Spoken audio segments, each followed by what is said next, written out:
Hi అందరికీ. ఈరోజైతే గ్రహణం ఉంది అని అంటున్నారు, కానీ మన ఇండియాలో భారతదేశంలో అయితే కనిపించదంట.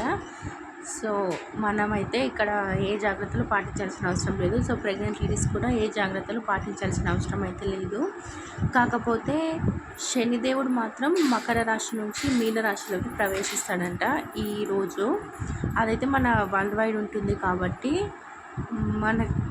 మనము ఈరోజు అస్సలు బ్లాక్ కలర్ బట్టలు అనేవి వేసుకోద్దంట.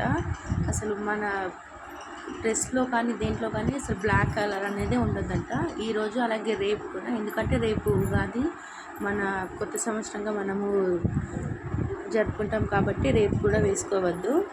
ఇంకో చిన్న పరిహారం ఏంటంటే, ఈరోజు శనిదేవుడు మకర రాశి నుంచి మీనరాశిలోకి ప్రవేశిస్తాడు కాబట్టి మనము ఈవినింగ్ టైంలో మన ఇంటి ముందు 4 దీపాలలో 4 సైడ్లు వత్తులు, అంటే 4 దీపాలలో 4 వత్తులు 4 సైడ్స్కి, లేదా ఒక దీపంలో 4 వత్తులు వేసి 4 సైడ్స్కి పెట్టేది ఓ దీపం వెలిగించాలంట.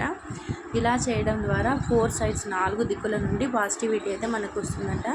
మన ఇంట్లోకి పాజిటివిటీ వస్తుందంట, నెగిటివిటీ మొత్తం పోతుంది. శనిదేవుని ఆశీర్వాదం కూడా మనకి 2 to 2.5 years వరకు అయితే ఉంటుందంట. ఈ పరిహారం అయితే అందరూ ఖచ్చితంగా చేయండి.